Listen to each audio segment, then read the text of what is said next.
Thanks for tuning into the Sistas Talk podcast. I'm your host, Danny M. Hi, I'm your co-host, Asia Carroll. Thank you for joining us tonight. We're super excited to have Tanesha Grant. She is an absolutely phenomenal advocate. She has been advocating for Black and Brown students for several years in her community in New York City. And she is the CEO and founder of Parents Supporting Parents in New York. She is also the lead admin for two groups of moms supporting Black Lives Matter. So, Tanesha, thank you so much for being here with us today. You're mute. Thank you. Sorry. Thank you for having me, Aisha. Absolutely. Hi, thank you so much for being here. And so we just wanted to basically bring awareness to some of the things that are happening in schools in regards to disparities with Black and Brown students. And I thought it was very important for us to discuss this topic today because it's kind of a taboo topic. People are wondering, why are these women only supporting Black and Brown students? And so we want to have this conversation to show the reason why we're doing these things. Yes, it's very important. And you're right, it's taboo. But it's only taboo when you fight for Black people. Yes, exactly. So let's elaborate a little bit about that, Tanesha. How did you get started? Well, my daughter is about to be 27. So wow. Yes, I'm a whole grandmother with a 27-year-old daughter. She'll be 27 in May. So besides my childhood and my experience in school, her experience in school was horrible. She literally had bald spots in her head trying to get through school with all the anti-racist, anti-Blackness that she faced. I live in a part of the city that is heavily populated with Dominican people. And there's a lot of anti-Black racism in the Dominican community. And my daughter had to go to school with that. And she was like the only Black child. And they left her back in first grade saying she wasn't on reading level. So it's been a fight since then. I can proudly say that she is a college graduate today. Oh, that's awesome. Yeah, but our children shouldn't have to go through so much to get a white education, because that's what it is. Tanesha, I have a question for you, because what it's really stood out to me what you just said about your daughter being told that she wasn't on reading level in the first grade. They're just learning first grade by a white teacher. So let me ask you, what efforts did you take towards investigating that particular situation? Well, at the time, it was like my first, I think that because society is how it is, we grow up thinking that these things is normal.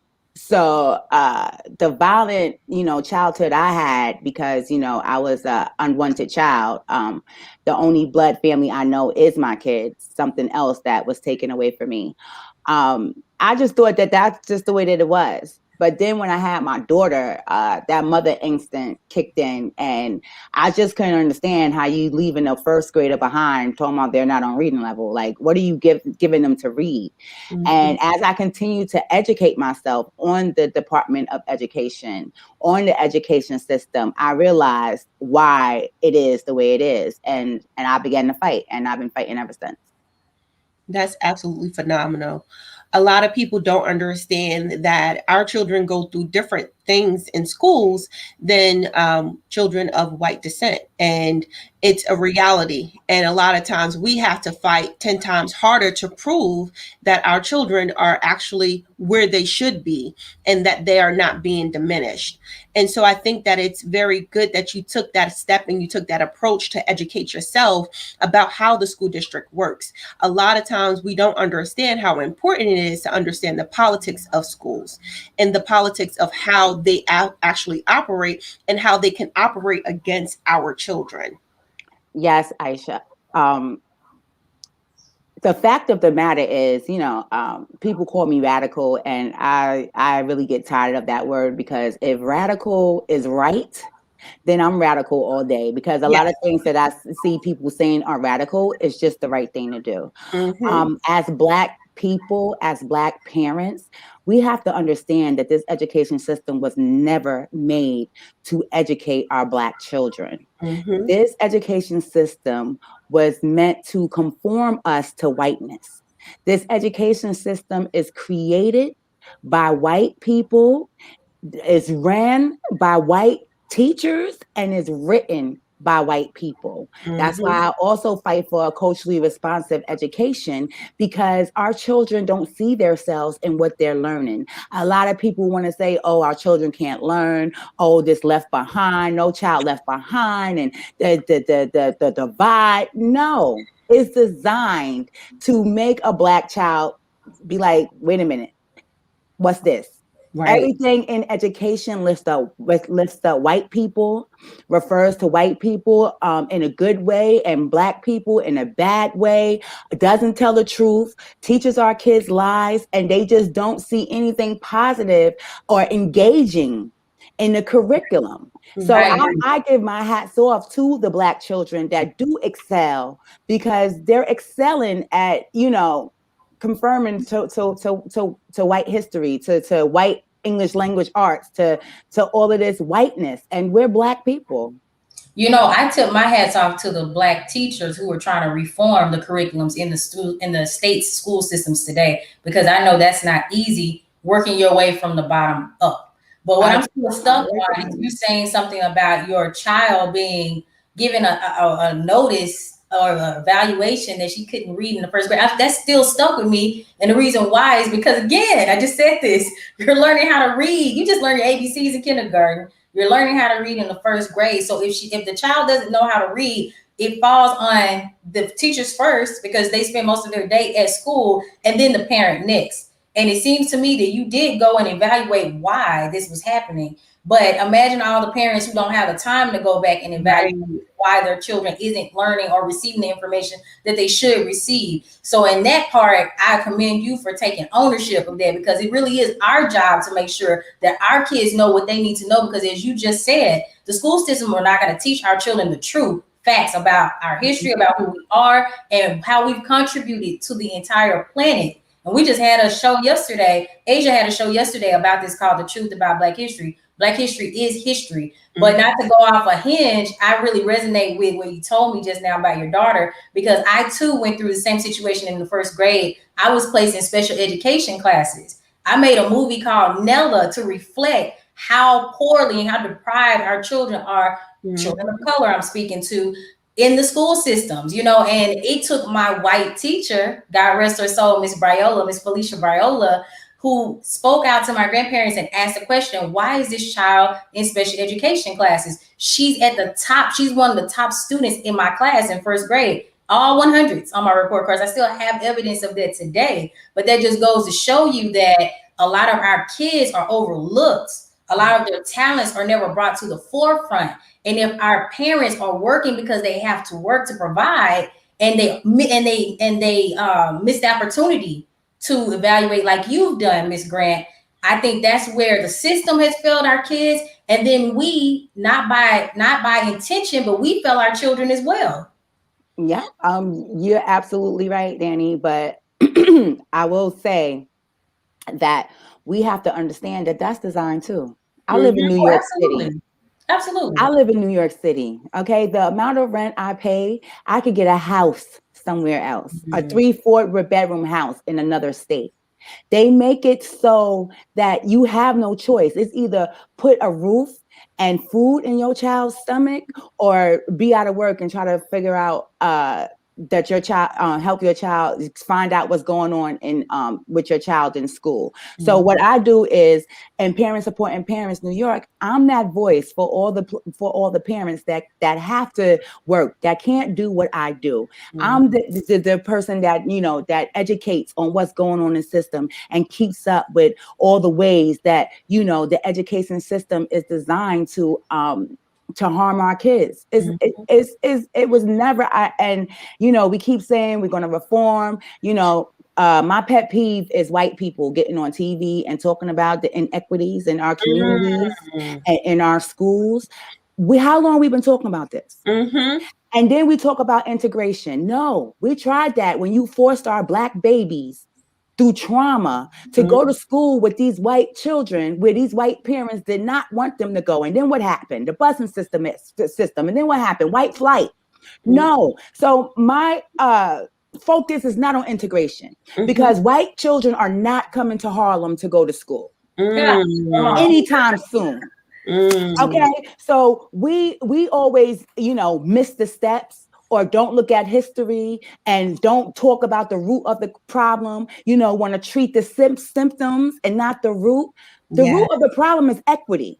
Honey, I want the same thing in my children's schools that is downtown. I want the same opportunities for my children that children have in on the Upper East West Side. Give us equity first. Give us a culturally responsive curriculum and watch our children excel. That's all our people need is opportunity. And that's been kept from us in this country for 400 years. You're preaching on this Sunday. Hold on. Let me get to the seriously though.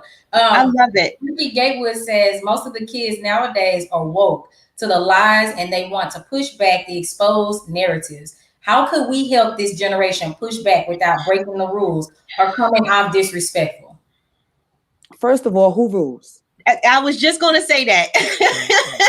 Who rules? These rules are not made for us. I break all the rules. If that's the case, I break all the rules. And any child that comes into my world or into my community is educated. I have a 17-year-old daughter. Last week, we had a march for Malcolm on his 56th anniversary of his assassination. We celebrate and we mourn and we do things the way that we want to. We have to stop looking at the system to guide us and guide ourselves because the system has never been for us. Nobody's thinking about having a march. And if we gave away 400 pounds of food last Sunday in honor of Malcolm, we had a speak out at Audubon Hall where he was assassinated at. We make our own rules. That's what we need to do. We need to educate our children ourselves and stop depending on this system that is controlled by white supremacy to do it for us. That's right. That's the answer. That is it. Love that. I didn't learn nothing in school, ladies. Not nothing that I learned in school that have I used in adult life. People ask me all the time, what college did you go to? The College of Tanesha? That's right. I got a whole GED. I got pregnant with my daughter when I was 17. Even though I had a scholarship to Howard University, the only colleges I recommend are HBCUs. Okay, you can keep your Yales, you can keep your Pristons, you can keep your Harvards because they was either financed by Black bodies or built by Black bodies, and they teach white supremacy. Period. And I love that you say that because even in that question, I was reading about breaking the rules and being disrespectful. Number one, what people tend to not understand is that we're automatically going to be thought as breaking the rules and being disrespectful anytime we challenge something that is white supremacy based. And so as a result, just like Tanesha said, we have to come up with our own rules. We have to come up with our own boundaries to teach our children what is appropriate, because what is actually appropriate is not appropriate in schools. Right. Correct. And then you have to define what is appropriate, because what's appropriate, if you're going to teach a child, you should be teaching in truth and transparency, not in covered up lies and misconceptions and ideologies to favor one color over another. So I get calls now. I get, a lot of people call me to help with situations. I get calls now or, videos, where white teachers are telling them there's no such thing as nigger. That is not a word. Nigga is not a derogatory term that, it just means ignorant. Are you kidding me? So there needs to be a lot of anti-bias training with these teachers. I work with some very good teachers, but these teachers need to be educated and they need to be taught how to teach children. I don't even like to say children of color because that's another cop out because Black people have never benefited from people of color. Mm-hmm. So they need to learn how to teach Black children with culturally responsive lenses and learn real history and stop trying to teach our children these lies, because that's just is just not working. So, when they keep talking about all of this reform, no, there is no reform in a system that was built to keep Black people down. Everybody, doesn't talk about the root of the problem. The root of the problem is that all of these systems that were built in white supremacy was built to keep indigenous and Black people from rising. Absolutely. And it just spilled over to any other person who came in this country, Asian people, brown people, but nobody wants to deal with the root of the problem. Nobody wants to actually sit here and take accountability for the horror and the trauma that this country has imposed on the Black people and the Black descendants of this country. I love that you said that. And that's when you become the radical, when you expose the truth about the ugly side of this country. Now, Frank Jordan says the opportunities that white Americans were created by, that have been created by Black Americans, the cultivating of the land, our genius inventions, there would be no America without Black people. White privileges exist because of 400 years of free Black labor. Yes. And they try to leave us out the conversation. And even our elected officials. Look at what's going on with Joe. I have no problem, lady. Look at what's going on with Joe Biden. Everybody in the street freaking celebrating. Everybody happy. What's changed in your life since Trump left? My life is the same when Obama was here, when Trump was here, and now when Biden's here. Everybody running around, Black women running around about Kamala Harris. You seen her record? Do you understand how many Black people she locked up in California? Did you not see that debate when she called Joe Biden out for his racism towards Black children during the busing time, and then turned around and became his vice president? I have no respect for them, because they have no respect for us. And they use our struggle. They use our struggle to get ahead. And it's the truth. Yes. And this is what I've been trying to echo in our community. It doesn't matter what color you are. Just because they finally elected a Black president in modern time doesn't mean a thing. What laws changed? What laws changed to help the Black people? Think about this, guys. What laws were implemented and changed? What bills did he push? Now he legalized gay marriage. But how did that have anything to do with Black people? See, this is what I'm trying to get people to think about. Congress is the body that implements and creates the law in this nation. So when we start pointing fingers at the president or saying, oh, he can do this or she can do that. No, that's not who's making the laws, people. Reading is fundamental. We need to understand where the policies Symbolism. Like because we have Kamala Harris as VP doesn't mean a damn thing. Stop it, people. Just because she's an AKA doesn't mean a thing. I'm so sick and tired of seeing the level of low thinking here. It doesn't take a college degree to see this. It takes only self-education, like Ms. Grant said. If you self-educate yourself, you will see things for what they really are. It doesn't matter about political parties at this point. It matters about who cares about the people, who cares about the systematic oppression that has been created to keep everyone down that doesn't have a color white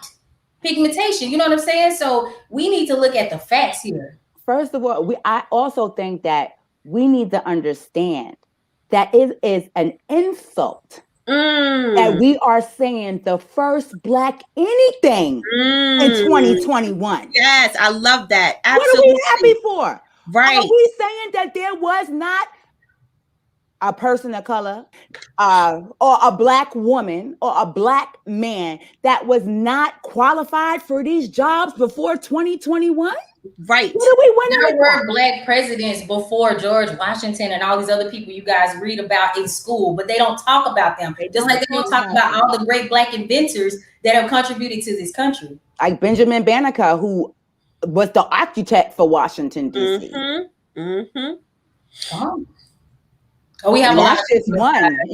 We created the light bulb. I tell people all the time, it's several things in your life that you use every day that was created by a Black person. Yes. Everyday luxury. Every day.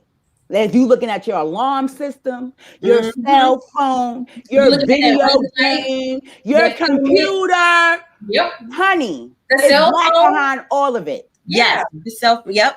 All of this. The GPS. Yep.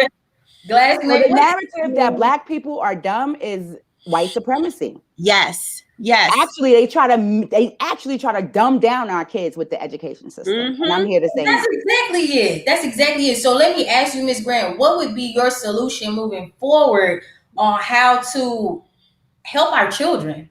Because that's who needs it. Those are going to be the people that's carrying on the narrative after we get gray and old. How do we change this system for them?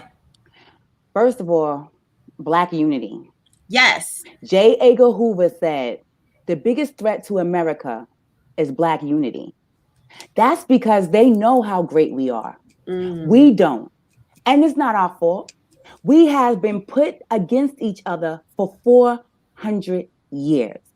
That's why my boots are on the ground. Everything that I do is grassroots. I'm out here building my community because it's taboo for Black unification. Look what they did to the Panthers.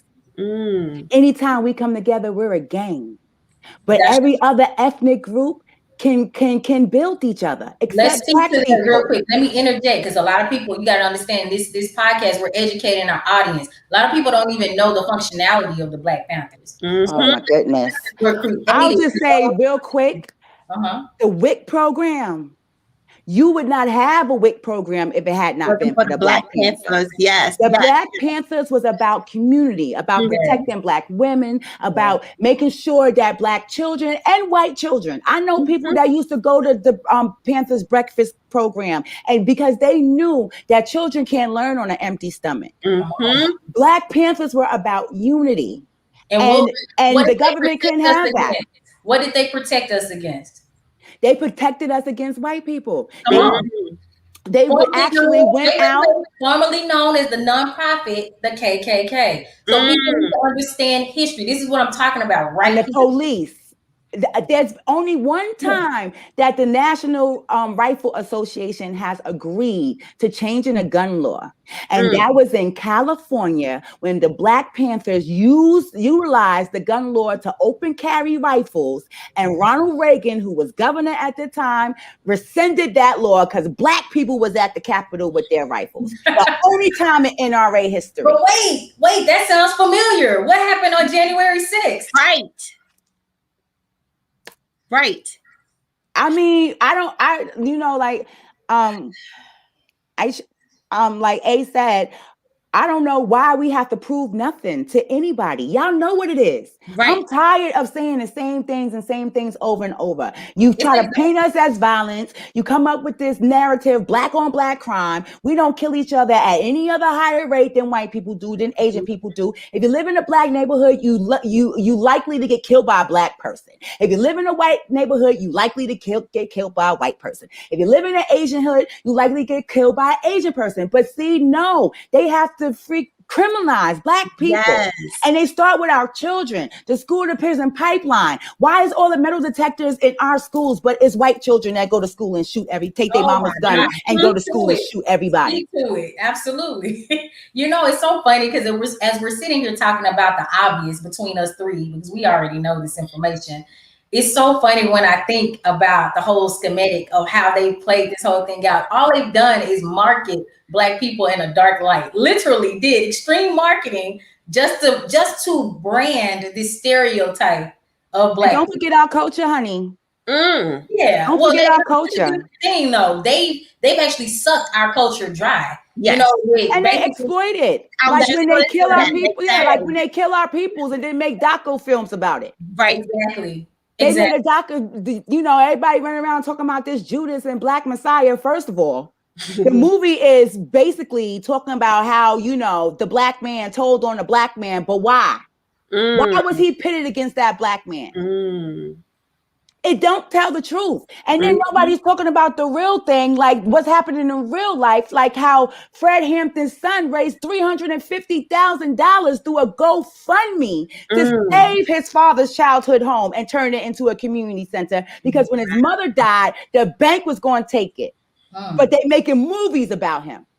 They, it's disgusting. Right. They want to name the street. This is education. This is the stuff that I tell our children. They want to name the street that they murdered him on after him.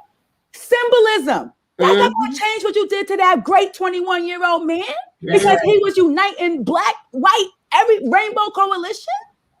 No, and we got to stop stepping it up.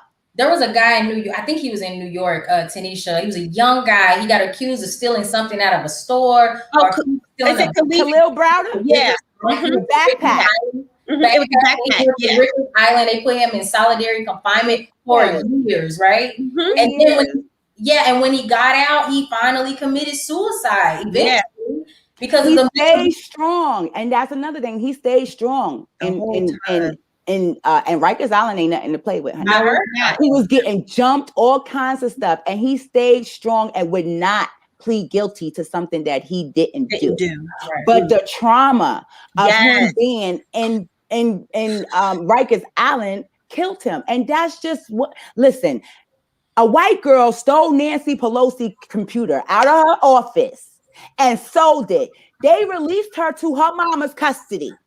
That's the difference. This justice system ain't built for us either. This justice system is built to put us in jail. Yes. The justice system is not just, not for black people. Not at all. We've seen it more. It never has been. Also than none. Like too many times have we seen it fail us. And everybody's watching it fail us and nobody's saying or doing anything. So. And I think the problem is when we have moms like Tanesha and myself who speak out against what's happening in the schools, how they're treating our children, how they're being like disgusting towards our children with these microaggressive tendencies and the way they teach our children, we're looked at as radicals and we're looked at as, oh, don't listen to her because she's the angry black woman. No, stop it. Cut it out, understand and know that we're doing everything that we can in our power to make it right for our children, and no one else is actually seeing the problem. I tell them when they be like, oh, when they try to use that angry black woman narrative with me, I tell them, you right, I am angry. 400 years worth. And you right, I am defensive because that keeps me and my children alive. That's right. Why are black people the only people not allowed to be angry? We got a whole bunch of things to be angry about. I don't fall into none of that. None of that do I fall for because I know the game. Right. Exactly. And I think the part that upsets people who don't want to hear the truth is that they don't want it to be public. They don't want people to understand that they've been lying to us and the children for all these years. And so people hate being exposed, especially white supremacy. They hate being exposed. Wow. When we can go online and see, the horrors of our ancestors hanging from trees, tied up like pigs, and being burnt while hanging from trees. When we can go back and see postcards with black ancestors hanging from trees, and when we can see black people sitting in a chair and the skin on their back gone because they were whipped so much. It's American culture for you to walk past a mural of a black ancestor in chains. Exactly. That's not. Listen.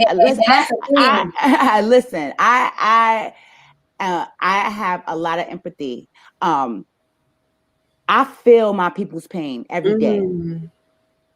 When somebody dies, when one of these black boys or these black girls are killed by the police for nothing. I've had friends that have been murdered by the police. I know people in Eric Garden's family. I've marched at his 6-year anniversary. I led that march, won the best picture around the world for the march that we did for Eric Gardner. We're tired. I'm like Fannie Lou Hamer said decades ago. You're tired of being sick and tired. And Yes. y'all keep doing the same thing over and over and over again. Now we got, now I'm about to say something that the reason why, because now I'm about to say something that people might be upset about, but I don't care. Talking about the same thing, but we're taking this repetitive cycle, right? Because the people at the top, no matter what color they are, they keep adopting this idea that, okay, I just heard last night, what's his name?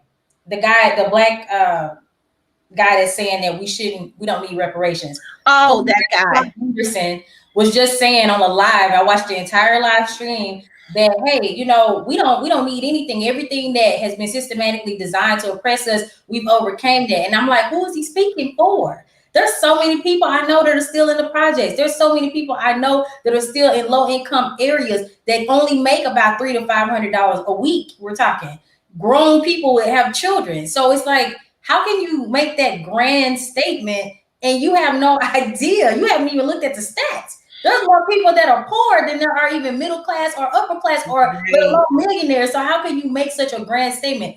What I realize about this country is that any footing or any chance that Black people have to gain or to reconcile what has wronged them, there's always going to be our kind along with other kinds of people who are against that progress. And that was one of the major reasons I've seen so far as to why we keep repeating this cycle. No matter what you do, or any other nonprofits do to try to get us in order, it's going to be somebody at the top who doesn't see the value in what you're doing because they believe that everybody is already sufficient enough to be able to handle these situations on their own.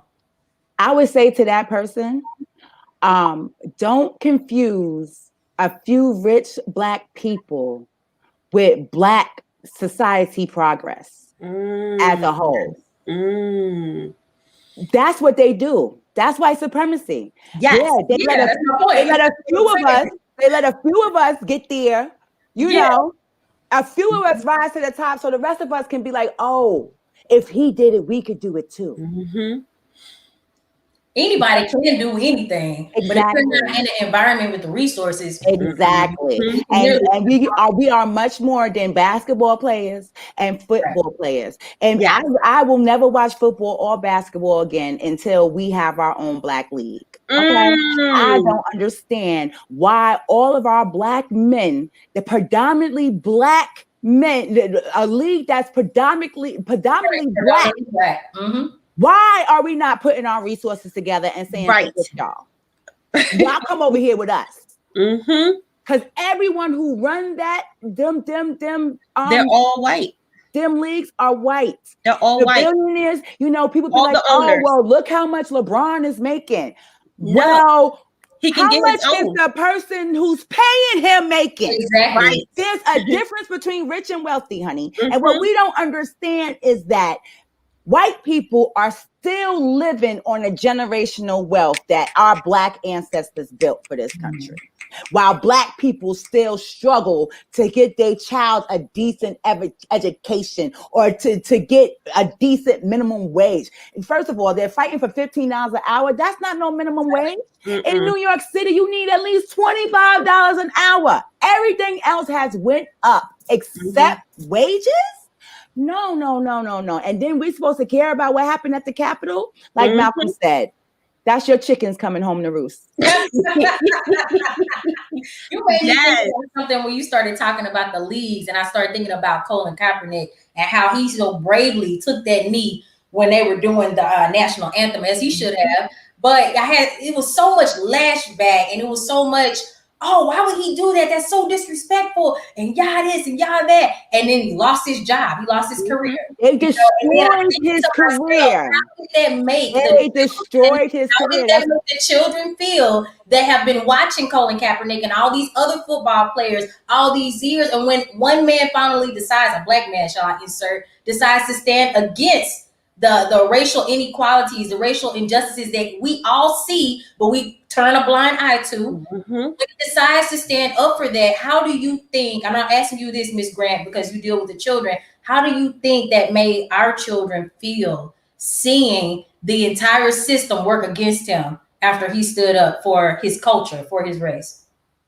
less than. Mm-hmm. Like, why should we fight when, this great man used the resources that he had to fight for Black people, and look what happened to him. Colin Kaepernick is just another Black man in a long list of Black men that this has been done to, because again, this country knows how great Black people are. They Right. can't have us unifying. Right. And Right. then they turn around and spit in our face, because Mhm. I don't watch it, but I heard that this year for the what's it called? The NBA, the NFL, the Super Bowl. Oh, the Super Bowl. They had a commercial about Black Lives Mattering. After y'all kicked Colin Kaepernick out for saying the same thing, for standing up for Black people, you turn around and spit in our faces, just like writing Black Lives Matter on the street. What are you writing Black Lives Matter on the street all over the country for? And white police officers are still killing Black people. Listen, Asia, Tanesha, how did that make y'all feel? I'm so glad you brought I didn't ask for that. No, not even that. But didn't it make you feel like it was so fake? You know, how, of course it's fake. This is what they've been doing for years, even with the Voting Act, with Martin Luther King. This is what why did John Lewis spend his whole life fighting for civil rights and for voting rights, and died, and now we got a bill, the John Lewis voting rights bill? Because we ain't never really had, they've been suppressing our vote. Mm-hmm. They just changed the narrative. Just like technology upgraded, white supremacy upgraded. Yes. Let's talk about that in regards to technology and social media, and how they change the narratives when we're promoting Black Lives Matter, and how they change the algorithms so all that information will not get out to the people who actually need it. They do it all the time. All the time. We have to understand that this internet, this technology, none of this, the radio shows, the media, none of it is controlled by Black people on purpose. Oh yeah, on purpose. They make sure Byron, I forget his last name. He's a multimillionaire, a Black man. He owns the Weather Channel. He wanted to do business with Comcast. He wanted to buy a couple of stations or something. No, he wanted Comcast to promote his stations or to pick up his stations or whatever. They wouldn't, because he's Black. He took it to the Supreme Court and lost. Of course. Wow. Of course. So we have to understand, that's another thing, the Constitution. We're still 3/5 of a person in the Constitution. Literally, they have never changed it. So I'm going to stand up here and say, I'm going to defend the constitutions against foreign and domestic. Y'all my terrorists, like Muhammad Ali said. Y'all my oppressor. When I want freedom, y'all denying my freedom. Why I'm going to sit up here and defend something that literally made my people property? Yep.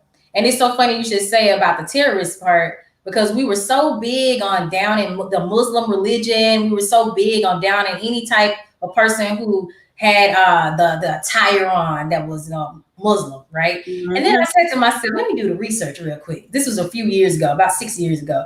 And I found out the most dangerous person in America is a white male.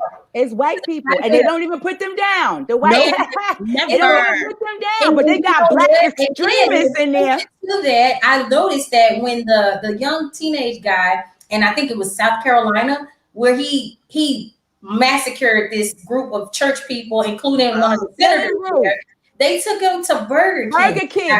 Dylan Roof. I'm saying to myself, how stereotypical we are in this country, how backwards we are in this country. We label, yes, 9/11 happened, right? We're not going to take away from that. God rest the souls of those people who were involved. However, we took that for a long stretch. For over a decade, we were stereotyping people who look like them. Anytime we got on the flight, we were looking at them sideways, but we don't look at the white male sideways, and they're the number one people killing people. So forget the Black on Black crimes. Don't forget it. But what I'm saying is understand the bigger problem that we have here in this nation. Yes, there is Black on Black crime, but why are we denoting it as that? Because as Tanesha said, everybody from every race commits a crime against each other and other people. This is a human problem. This is not a Black problem, right? I don't be hearing about no white serial killers no more, but honey, they out there. Yes. Let's talk about that. And these massacres, okay, in the schools, Mhm. the massacres in the schools, they literally make the narrative of, oh, well, there's a mental health issue, and we're going to work with him or her in the family. But when it comes to our children, it's a completely different narrative. Right. Completely different narrative. They're bad. They're Right, violent. exactly. They need to be locked up. Yes. I Aisha put something up there the other day about how they make our black girls older than they are in Yes. school. Yes. Treat them like they're older than the same little girl that's white, because they're seen as innocent, snowflakes. Anything black, they try to make bad. Black ball, blacklisted, anything, black devil, devil fools, anything that's negative is painted to black. Mhm. Yes. And the funny thing is, so Tanesha and I had some conversations in the past in regards to the schools with the pandemic and how the children weren't getting the resources they needed. And Tanesha is absolutely phenomenal. Like, she took it upon herself to move forward in the right direction to get these students resources. And so let's talk about the work that you're doing in the schools in regards to getting the resources for the children that don't have them.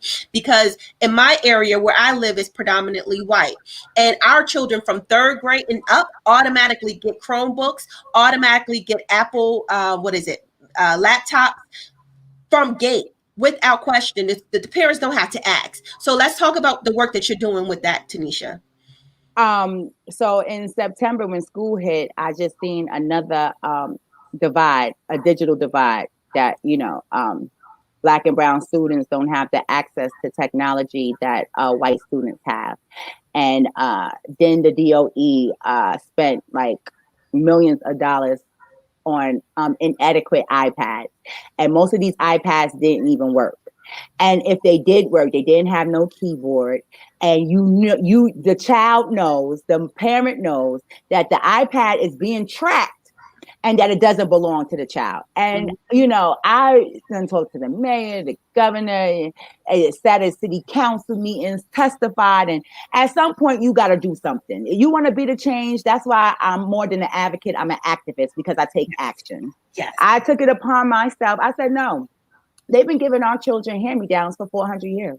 Mm-hmm. Our children deserve brand new, out of the box, high quality technology. So here we're going. This is what we're going to do. With my organizations, Parents Supporting Parents and Moms United for Black Lives, we're going to start a fundraiser, and we're going to raise funds, and we're going to get every Black and brown child that we possibly can a laptop that belongs to them, that is not tracked, and does not have like they can't go on certain sites and all of this stuff. Like, it's contracted to just schoolwork. There's a lot of things that they can't do on these DOE issued technologies that's just not good enough for them anyway.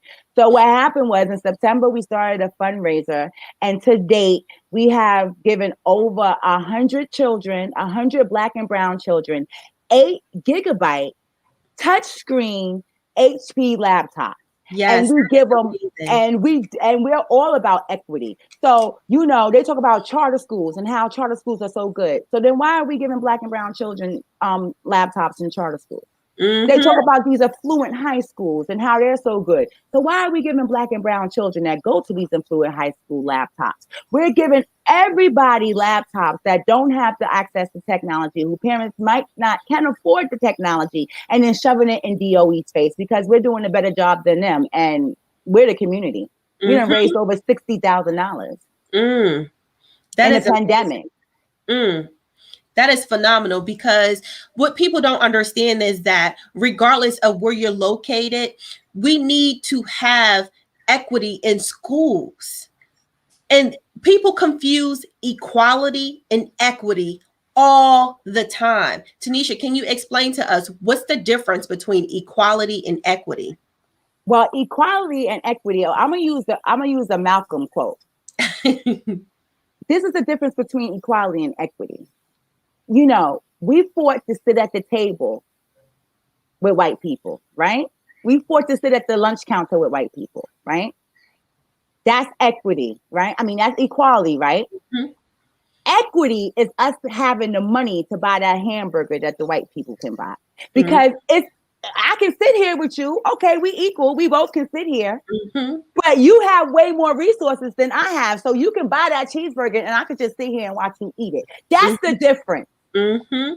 Equity means we have the same resources, the same opportunities that you have. Equity means that we get that same interest rate when we go into the bank to buy a house.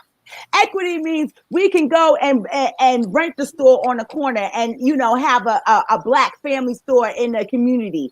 Equity means we get the same opportunities that the white people that brought us here got and that people that came here get. Yes. Mhm. Yes, absolutely. I absolutely love that. And I think a lot of people forget that we don't have the resources in our communities. Our We just communities are don't have them. purposely starved. Let me tell you something. Everything is by design. Mhm. All right. That's I don't why think everything is anybody's by forgotten that. design. Everything is I don't by think anybody's forgotten it. I just design. don't think they realize where to go in order to improve it. Like, and the first thing to do is to realize that, hey, we got a problem. Let's find out what those problems are. Because about 7 or 8 years ago, I did the same thing where I grew up.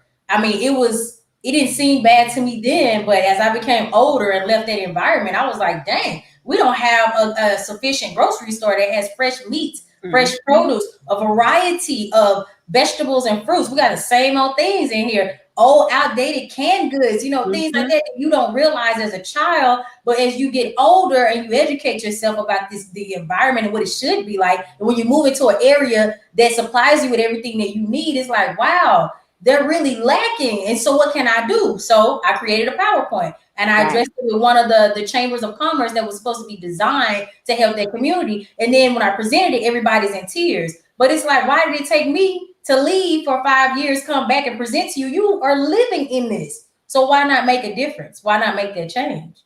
Listen, community, that's another reason, another thing that we're doing with giving these laptops, we're building community. We're letting Black parents know that there's people out here in the community, despite what you see on the media, on the TV, on the news, there's Black people out here who love you, who love your babies, and are doing everything they can to make sure that your babies get every opportunity that they can. And you bring people in, you educate people, build community. A lot of people don't have time. So I have the time. This is my life. This is what I'm doing. This is what I was meant to do. This is what runs through my DNA. I have the time to build my community because I could not have done everything that I have done if I had not built PSPNY, if I had not become the lead admin of Moms United for Black Lives, which formerly was the Wall of Moms, New York City, and was ran by white leadership, and I took it over. And look at what we're doing. Look at what we're doing. In my Parent Supporting Parents New York organization, it is an organization unapologetically dedicated to taking care of Black parents. Yes, I love it. In any way we can. We buy groceries, we buy medicine, we're encouraging them. Yesterday I just went with some of my parents on my parent committee. They live in Brooklyn. They took it upon themselves to start fundraising in Brooklyn and buying laptops for children in Brooklyn. That's how you do. Everyone touches everybody. You touch the next person, you touch the next person. The next thing you know, they can't do nothing with us. That's what we have to understand. We have to understand our power. Yes. Because people don't expect me in my little 2-bedroom apartment in Harlem to have the power on the streets that I have. But everybody in New York City knows who Tanesha Grant is. When I call, they're going to answer. I love it. I love it. I love it. I love it. You're living in your power. You're authentic and unapologetic. And you're doing amazing things in a community. You're making differences in children's lives and the parents' lives. You're educating the parents. You're educating the children. And this is speaking volumes to so many people. Tanesha is doing amazing work. If you are do we have her organization information up so that we can please make donations to her organization? Please. Because It is. She's literally in the streets. I don't do the streets. I don't. Marching. We don't do grants. They want you to beg for money. No, I'm not doing that. My money comes from the people who understand that I'm a Black woman that's going to take that money and put it back into the community. That's another thing. People act like Black people can't lead, or, you know, we got to tell our whole life stories to get, you know, grants to help our people. No, no, I'm from the hood. I'm from the concrete jungle. You understand what I'm saying? Like, no. Why? When we can put our tool and fuse together and buy 100 children laptops that cost $600-700 a piece. Right. You know the thing I hear the most from the children? I get to keep it. I can go on any website. I can go on my cartoon website and play my game. And then I have to unprogram them, because a lot of them is like, oh, the parents is like, oh, what school do we have to come pick it up from? And I have to tell them this has nothing to do with the Department of Education. That's right. You coming to PC Richards and getting a brand new high quality laptop that's going to last for a while because it's 8 gigabytes. We was very thoughtful about what we did, because Chromebooks are not adequate in my opinion. They're cheap, they break, they're not adequate. Right. And then what about our children that have special needs? So yes, our laptops have to be touchscreen. But these babies and their parents coming to the store and they're leaving with something valuable that's going to help. And most of the children that we done gave laptops to have excelled since they got their laptops. Just give our babies opportunity. That's all Black people need. Give us the same. That's equity, opportunity. Yeah, it's equity. I'm tired of the fact that we got to fight twice, 3 times, 4 times, 5 times as hard. If I was a white woman, the work that I'm doing would be national. Yes. Oh, yeah. It would be on the national media. But because I'm a Black woman, but I don't care. Because the award I get comes from my community. Yes. Yes. Yeah. And I hope that this segment today really resonates with everybody of every color, because that's one thing about this country I've noticed. We have a lot of hate for each other because we don't understand each other, and nor do we try or want to understand each other. But the moment we start wanting to know more, wanting to understand the real struggle of Black people, Latino people, what white people may even feel whenever we bring this topic up, because I know it's uncomfortable for you. But we want it to be uncomfortable so that we can break some of these barriers that still exist. We've been talking about this for centuries now. We've been uncomfortable since 1860. I don't understand why. 2021, and we're still with the same level of tenacity, aggressiveness, if some people want to call it, whatever you want to call it. We're still dealing with the issues, and the reason why we're talking about it is because nothing has changed. And when we have organizations like Miss Grant's organization, you have to take out time to reach out to her. Go to the website, find out what it is that she does. She's not on this show today just to be on this show to get popularity. She's on this show to educate, to inform, to make you guys aware of what she's doing and how you can help her to help these children that are so severely in need. Right. And we have to penny bank on what you said, Queen. We also have to deal with the anti-Blackness in this country. We have to understand that we are discriminated against by every ethnic group in this country. Yep. Every ethnic group in this country has a problem with Black people. Every one of them. Let's deal with that. Yep. And stop trying to hide it. If we deal with the root of the problem, which is anti-Blackness, then maybe everybody in this country will be free. But until we deal with that, until we deal with the root of the problem, racism in this country is built on the bodies of Black and Indigenous people. Yes. We cannot deal with the racism of other people until we deal with that, because the country is literally built on it.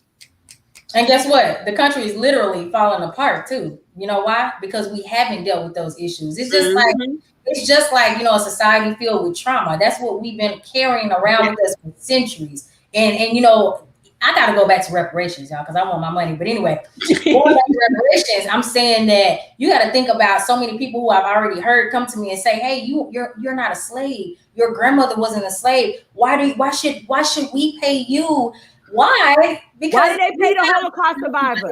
Literally, there you go.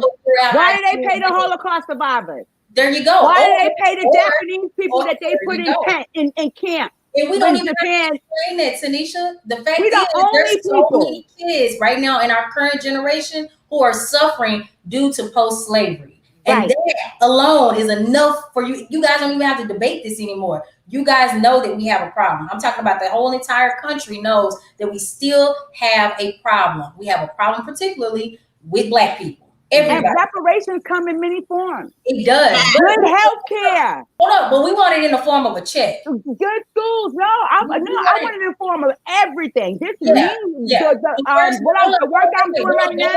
The momentum. The work I'm doing right now is reparations. Most of my donors are white. But we still want our money though. And the reason why I say that is because when you have I'm serious about this. When you have your money, then you can invest it the way you need to invest it. But you first have to have it, because when you start decimating the money in different ways, then you may never see what is owed to you. You see what I'm saying? You know how they collect these charities and you never really see the output of what that charity did? I tell people all the time, don't give your money to charities because they never see the people on the ground. I understand what you're saying. But with cutting us a check, we also have to have the knowledge of how to keep that money and overturn that money, because Black people haven't been given the economic education of how to build wealth.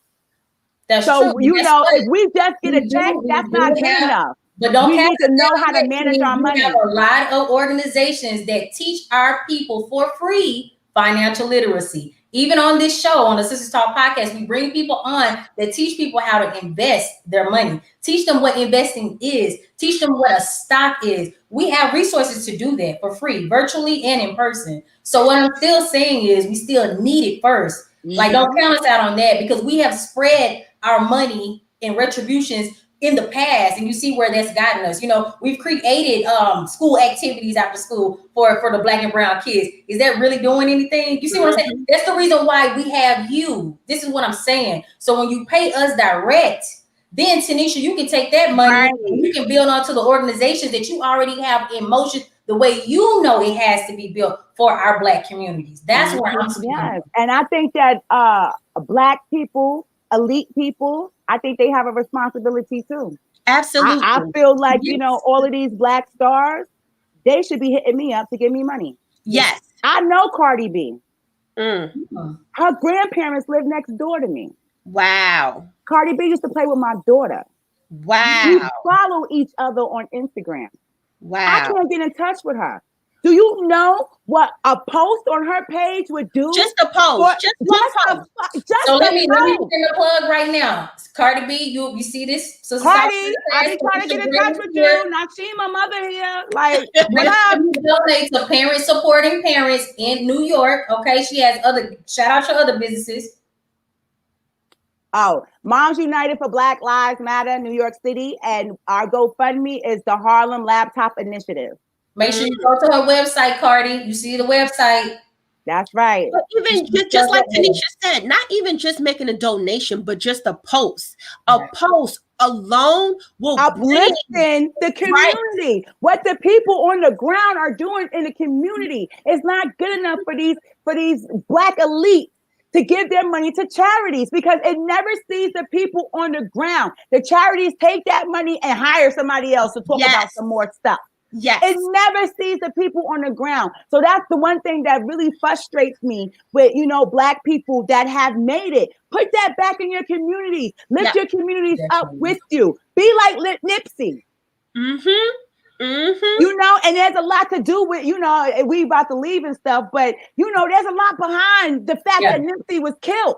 Yeah. It was because he came back to the hood. And, and it wasn't people in the hood that killed him. We have to understand that, but we need more. If more Black people did that, we would be better off. Like Oprah, I have no fucking use for her. No use for her. You know, I love Michelle and Barack Obama, but I feel they could do much more with their platform to help Black people. And you come to the ground, talk to the organizers that are on the ground, that are feeding their people through community efforts every day, even though they might not be able to pay their rent themselves. That's the people that you need to be working with. These people that get on TV and went to school for all of this and all of that don't have the experience of living and organizing in our neighborhoods. And make sure, guys, you go to GoFundMe.com/F/Harlem-laptop-initiative-4-students-N-need. Make sure you go donate, because the thing is, there's so many. That's just the kids in Harlem. Think about all the kids across this nation that need organizations like yours, Tanesha. Like, this is just the tip, the very tip of the iceberg. All you celebrities, I know you guys skim across this podcast. Make sure you drop in, take a look, go to her website. We'll put it back up here in just a moment. Make sure you reach out and give back, because when you made it to the top for a reason, don't think that you made it to the top just to be glorified and to just bathing out your coins. You might bathe in it, but give a couple of dimes back. You know, you'd be surprised how far just $100,000 would go. And that goes to the elected officials too. Stop getting on TV and talking about how the pandemic is disproportionately affecting Black and brown people, how people, Black and brown people, don't have equity. If that's how you feel, and you can't move stuff in Congress, and you can't move stuff in the state, and you can't move stuff in the city, you still get a 6-figure check. Go in your pocket and go donate. There you go. There you go. Yes, I love it. Definitely. I'm so happy for you being here, Tanesha, like, because this is the part that people don't see. People like you need more recognition in regards to the awareness of what you're doing to build the communities. We always see people on TV talk about equity, inequalities. How can we do this? How can we change this? But they're not doing anything. It's a conversation. Right. Cut out the conversations and actually start doing the work. And work with the people that's doing it without the resources that you possess. There you go. Well, guys, everybody that's tuned in, thank you guys so much for staying in on this segment with us. Make sure you like, make sure you comment. Make sure you subscribe to the YouTube channel. It's Sistas Talk Podcast. You see it down below. Make sure you go to Miss Tanesha's website. I can't say that enough. Make sure you check out what she's doing. You know, we bring on people on this show for a very particular reason. That's to educate our community. All communities, not just the Black community. We want other communities to see what it is that we endure, what we have to deal with, what we have to figure out, organize, and fix. And we're doing this a lot of times by ourselves. So definitely make sure you go to that website, check out what Tanesha is doing. She's doing a lot of great things for the community of Harlem. And we all know, you know, growing up, I used to always hear about Harlem. I'm like, oh, I want to go. I want to go. When I finally went, it definitely did not disappoint. I went to the Apollo Theater, and that was back in 2011, I believe, and I had a great time. So Black Mecca, baby. Black Mecca. New York would not be New York without Harlem's culture. Exactly. So definitely. Yes, they want to leave our Harlem children behind, not having it. I want to thank you guys for having me on. I will come back anytime. I want to thank you guys for doing this, for educating people, for standing up for our Black people, for unapologetically providing a space for us to talk about these problems truthfully. I want to thank my organizations, Parents Supporting Parents New York and Moms United for Black Lives New York City, because without my connections and without my people, I could not do what I do. I'm a great leader because of the people that I'm leading. That's awesome. You have a lot of support as well. I didn't get a chance to read some of these comments, but baby, Miss Gina was all over. Yes. That's one of my moms. She's on the OC. Yes. She's on the organizing committee of Moms United for Black Lives Matter. Yes, Gina. That's right. And there's many more comments as well that I made sure to flash as you were definitely. And Gina is a prominent white mother who lives on the Upper East Side. Yes. Thank you so much. And that's what we want. We want other cultures to understand that's the first step in even creating this podcast, is just educate, help us to understand each other and what we're going through, because we're not just saying this just to be saying it. Like Tanesha said earlier, it's exhausting. This was our Black History Month wrap up with you, and I believe it's a strong wrap up, because we all need to be educated more about the systematic issues that we have as it pertains and relates and oppressing our Black people. We have another comment coming in here. Oh, Miss Gina says, That's so awesome. Love you. That's building community. Right like, there. You know, Exactly. I take a book out of Chairman Fred's handbook. You know, I'm building a new Rainbow Coalition. I love it.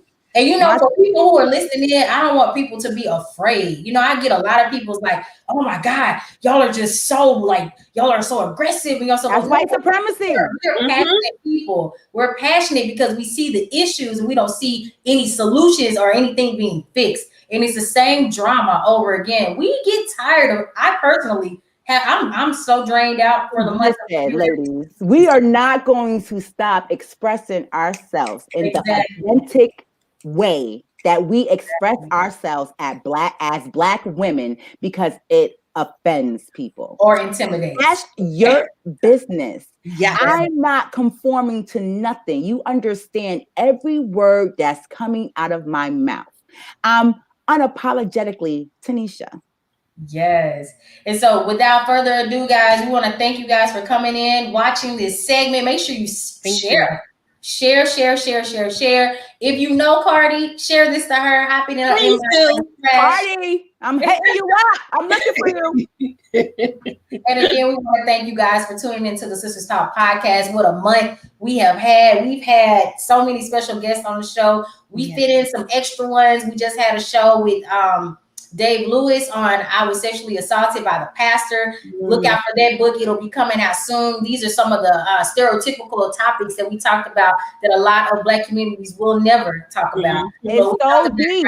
On the Sistas Talk podcast. It's so deep. A shout out to Jane Elliott and tell her thank you so much for being a special guest on the show. She is such a sweetheart, and I really enjoyed engaging with her both behind the scenes and also on the show. She brought a wealth of knowledge to all communities that watch that show. And I mean, there's just more people are sharing it like crazy. You know, Jane doesn't hold back. And I appreciate you, Jane, for that, for being so transparent and supportive of the Black and brown races, because, or I should say colors, as you educated me on, because we definitely need that. We need that echo from other people who don't necessarily look like us. And that's so beneficial. So thank you for coming on the show. Shout out to Jane. She's been doing this work for a long time. The blue-eyed, brown-eyed experiment.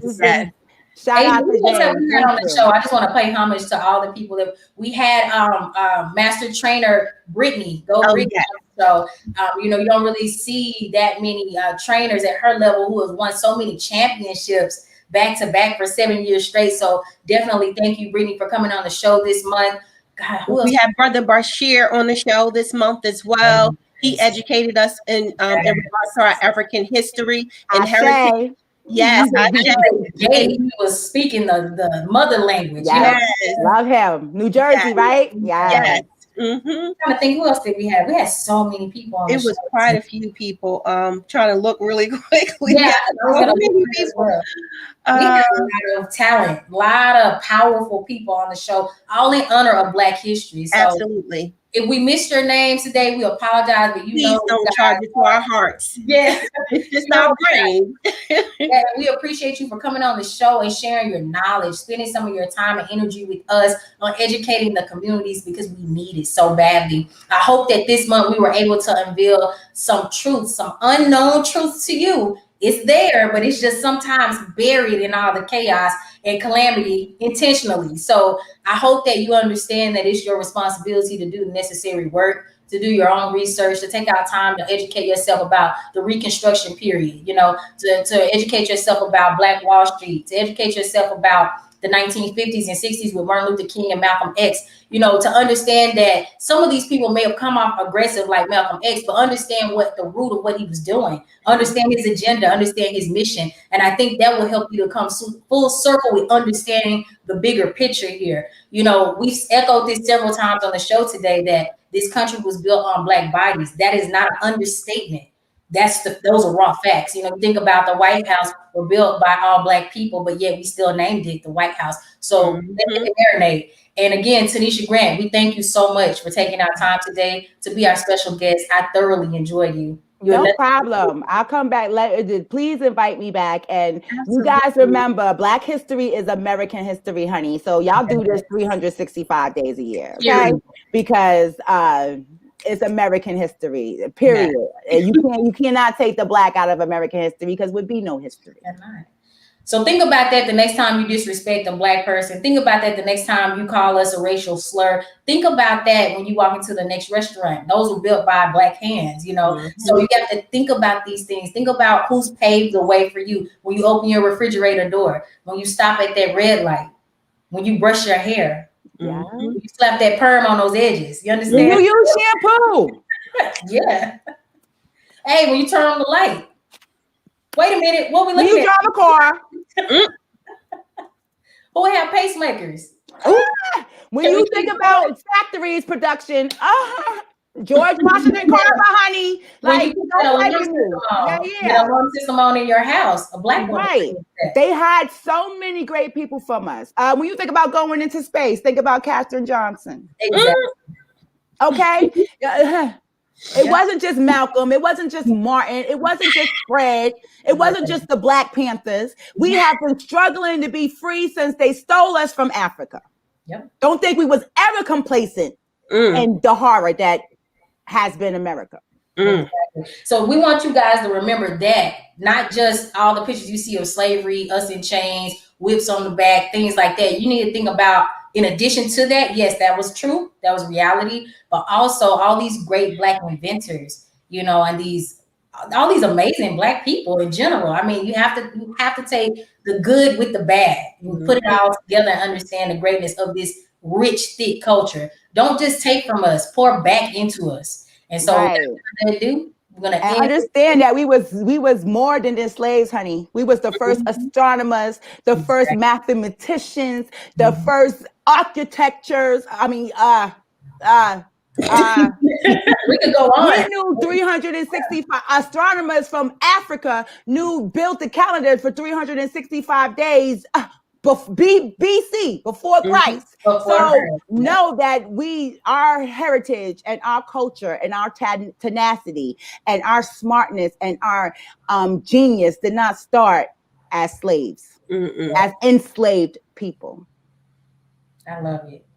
Thank you guys for tuning into the Sistas Talk podcast. We will see you next Sunday, and we're going to bring on a gut life coach specialist. She's going to talk about the relationship between stress and gut health. You don't want to miss that segment. See you guys next Sunday. Bye. Bye, guys.